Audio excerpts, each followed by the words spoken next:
ایک صحابی ہے، یا رسول اللہ تنگی ہے رزق کی، کوئی وظیفہ بتائیں۔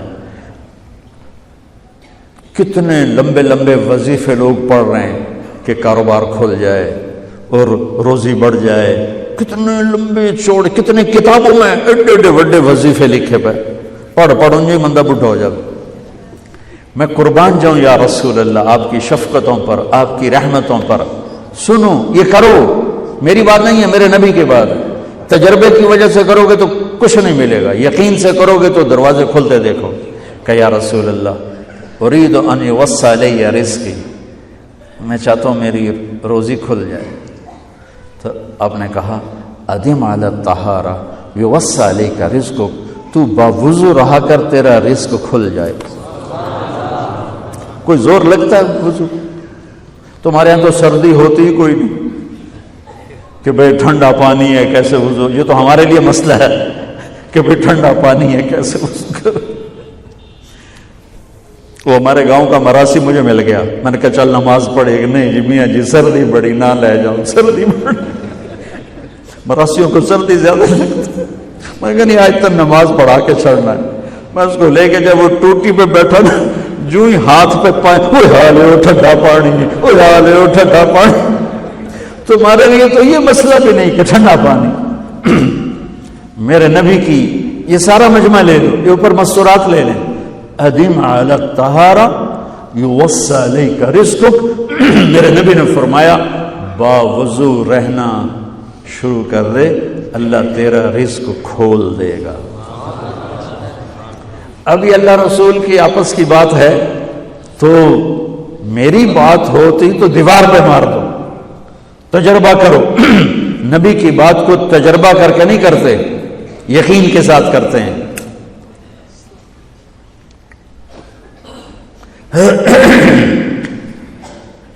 ادم علی الطہارہ یوسع علیک رزقک، باوضو رہا کر۔ اچھا باوضو رہنے کے اور فائدے، اللہ پیار کرتا ہے، شیطان ڈرتا ہے، اور وضو ہوگا تو نماز آپ ہی پڑھی جائے گی، چلو یار وضو ہے 4 فرض ہی پڑھ لگی۔ ایک دفعہ شیطان آیا ہمارے نبی سے ملنے، تو آپ نے اس سے پوچھا تیرے دشمن کتنے؟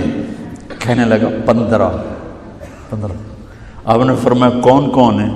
کہنے لگا پہلے تو تھوڑا ہی نمبر ہے، پہلا نمبر تو تھوڑے نال میرا لگو ہے۔ پھر کہنے لگا وہ مسلمان جو 24 گھنٹے باوضو رہتا ہے وہ میرا بڑا دشمن ہے۔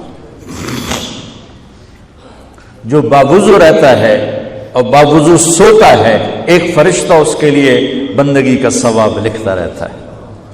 خیر واپس آتا ہوں، میرے نبی نے فرمایا 4 باتیں لے لو اور دنیا بھی تمہاری آخر، ساری PIA زندہ ہو جائے گی، ساری اکانومی زندہ ہو جائے گی، ساری معیشت زندہ ہو جائے گی۔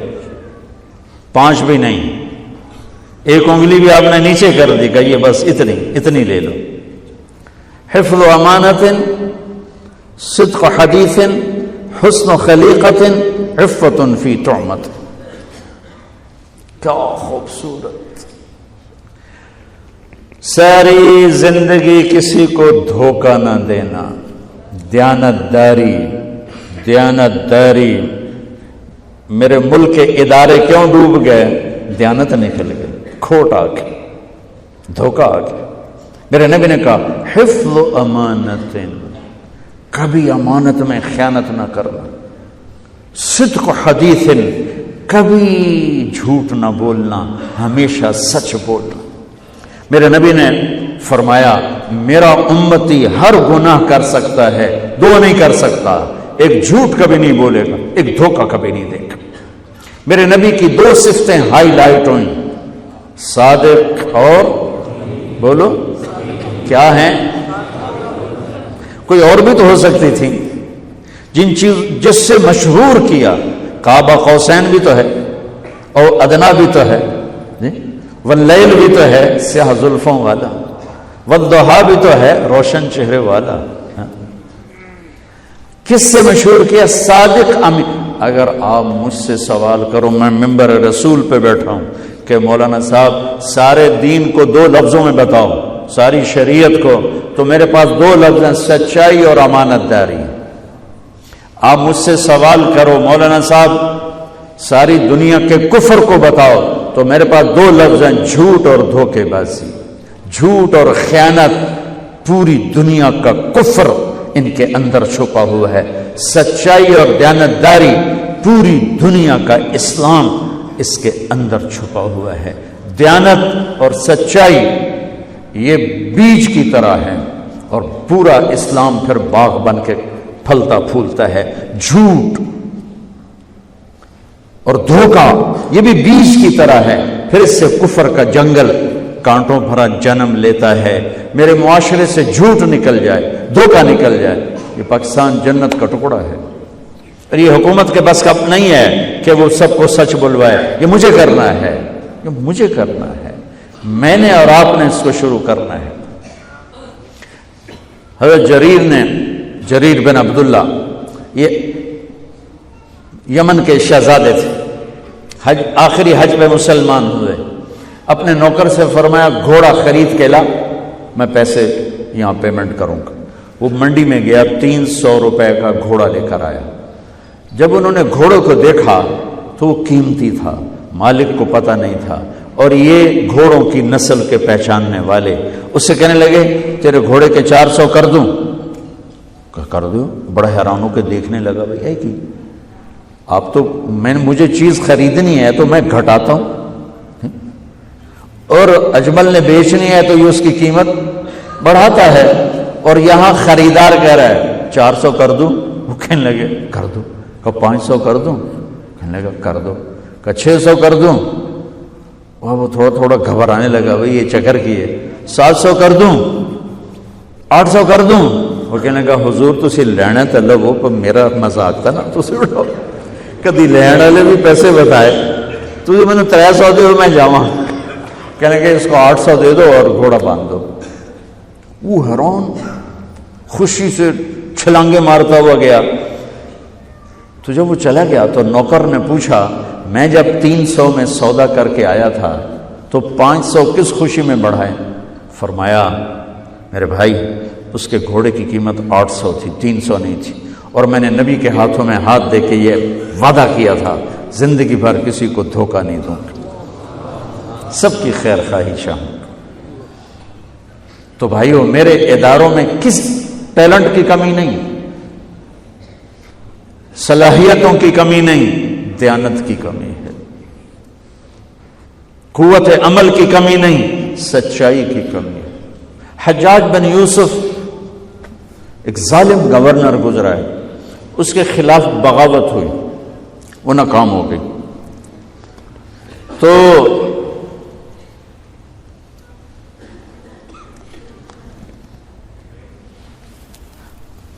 کوفہ میں ایک بزرگ رہتے تھے، ان کے بیٹے اس بغاوت میں شریک تھے۔ وہ چھپتے چھپاتے کئی سال کے بعد واپس آ گئے۔ ابن خراش ان کا نام تھا۔ ان کی سچائی مشہور تھی کہ ابن خراش جھوٹ نہیں بولتا۔ حجاج کو پتہ چل گیا CID سے کہ آ گئے، تو اس نے کہا آج ابن خراش کا امتحان ہوگا۔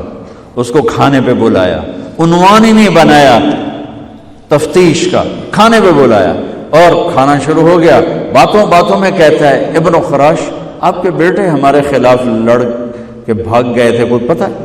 تو ابن خراش ہنس پڑے، کہنے لگے حجاج زندگی موت تو اللہ کے ہاتھ میں ہے، گھر آئے بیٹھے۔ تو اس نے کہا تیری سچائی کو سلام کرتا ہوں، اگر تو جھوٹ بولتا یہیں تیرا سر اتارتا، پھر تیرے بیٹوں کا جاؤ سلام ہے تیری سچائی کو، تیرے بیٹے تجھے مبارک ہوں، مسلمان جھوٹ نہیں بولتا۔ میرے نبی سے پوچھا گیا یا رسول اللہ کیا مسلمان بزدل ہو سکتا؟ کہا کیا مسلمان بخیل ہو سکتا؟ آپ نے کہا۔ پھر پوچھا گیا جھوٹ بول سکتا؟ کہا نہیں، جھوٹ نہیں بول سکتا۔ تو دو باتیں حدیث پاک کی، صدق حدیث، حفظ امانت، یہ دو باتیں زندہ ہو جائیں تمہارے سارے ادارے زندہ ہو جائیں، ہم نقصان سے نکل کر نفع میں آ جائیں گے، نفع میں آ کر اوروں کو دینے والے بن جائیں گے۔ اس ملک میں اتنے خزانے اللہ نے چھپائے ہیں، اور اس ملک میں اتنے اللہ نے استعداد والے لوگ پیدا فرمائے ہیں، صرف 2 چیزوں سے ہم مار کھا رہے ہیں، ہمارے جو ادارے ڈوب رہے ہیں، وہ گلگت سے لے کر گوادر تک، اس میں وسائل کی کمی نہیں، سچائی کی کمی ہے، دیانتداری کی کمی ہے، اور یہ ریلیٹڈ ہے رب ہونے کے ساتھ کہ ہم نے اللہ کے رب ہونے میں شک کیا تو ہم غلط راہوں پہ چل پڑے۔ رب تو اللہ ہے، دینے والا تو اللہ ہے،